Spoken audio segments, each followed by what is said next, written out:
அம்மா சமையல் வியூவர்ஸ் எல்லாருக்கும் வணக்கம். இந்த வீடியோவில் வெஜ் கறி குழம்பு எப்படி செய்கிறதுன்னு தான் பார்க்க போகிறோம். என்னங்க வெஜ் கறி குழம்புன்னு சொல்கிறேன்னு பார்க்குறீங்களா? ஆமாங்க, மஷ்ரூம் குழம்பு ஒன்லி ஃபார் வெஜிடேரியன்ஸ். வாங்க இதுக்கு தேவையான பொருள் என்னன்னு பார்க்கலாம்.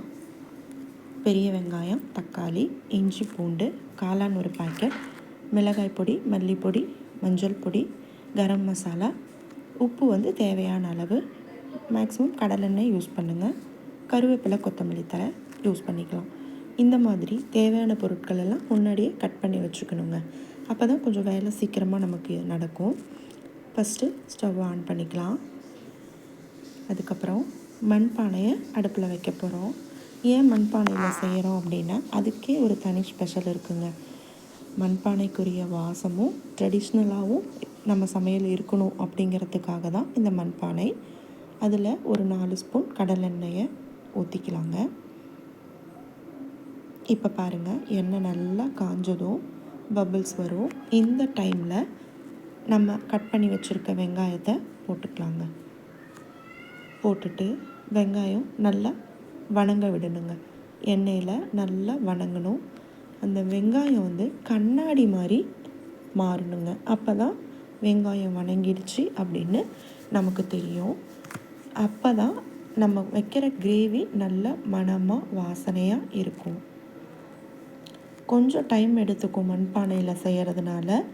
ஆனாலும் நீங்கள் மண்பானையில் செஞ்ச உணவை சாப்பிடும்போது தனி டேஸ்ட் இருக்குங்க. இப்போ என்ன பண்ணலான்னா கட் பண்ணி வச்சுருக்க தக்காளியை அதில் ஆட் பண்ணிக்கலாம்.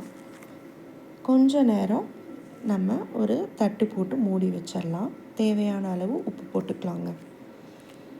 உப்பு போட்டதும் பாருங்கள், அப்போ தான் நம்ம போட்டிருக்கிறதெல்லாம் நல்லா வணங்கும். தேவையான அளவு மஞ்சத்தூள், 1 ஸ்பூன் மிளகாய்த்தூள், கரம் மசாலா. நெக்ஸ்ட் வீடியோவில் கரம் மசாலா எப்படி பண்ணுறதுன்னு நான் போடுறேன். நல்லா டேஸ்ட்டாக இருக்குங்க. எல்லாம் ஆட் பண்ணி இஞ்சி பூண்டு பேஸ்ட் கொஞ்சம் ஆட் பண்ணிக்கலாங்க. நல்லா எல்லாத்தையும் நல்லா மரக்கரண்டி வச்சு கலரி கொடுத்துடலாம். கொஞ்சம் நேரம் மூடி வச்சு திறந்திங்கன்னா நம்மளுடைய வெங்காயம், தக்காளி, இஞ்சி பூண்டு எல்லா பவுடரும் சேர்ந்து நல்லா மிக்ஸ் ஆகிருக்கும். இந்த மாதிரி இப்போ பார்த்திங்கன்னா வீடே கமகமன்னு வாசமாக இருக்குங்க. இந்த டைமில் கட் பண்ணி வச்சுருக்க காளான மஷ்ரூம் ஆட் பண்ணிக்கிறோம். அதையும் சேர்த்து நல்லா கலந்து கொடுத்துக்கலாம். ஒரு 5 மினிட்ஸ் மூடி வைக்கலாங்க. அப்போ தான் நல்லா சீக்கிரமாக குக் ஆகும். இப்போ பார்த்திங்கன்னா இந்த மாதிரி வர டைமில் பாருங்கள் எப்படி கொதிச்சு வருது பார்த்திங்களா? இந்த டைம் தான் கரெக்டான டைம். எதுக்கு அப்படின்னா நம்ம இன்னும் மல்லிப்பொடி போடலை இல்லைங்களா? அதை ஆட் பண்ணுறதுக்கு கரெக்டான டைம் இதுதான். 2 ஸ்பூன் மல்லிப்பொடி போடுறோம். இந்த பொடி எப்படி பண்ணுறதுன்றதும் நான் ஒரு வீடியோவில் உங்களுக்கு போடுறேன். ரொம்ப நல்லா இருக்குங்க மல்லிப்பொடி. இந்த டைமில் நம்ம என்ன பண்ண போகிறோம் அப்படின்னா ஏற்கனவே ஒரு தேங்காய் பால் ஒரு மூடி வச்சுருக்கோம். அதை ஆட் பண்ணி நல்லா கலக்கி விட்டுட்டு ஒரு 5 மினிட்ஸ் ஆட்டம் மூடி வைக்கிறோம். திறந்து பார்த்தீங்கன்னா ஆஹா, நம்ம வெஜ்ஜு மட்டன் கிரேவியை பார்த்தீங்களா?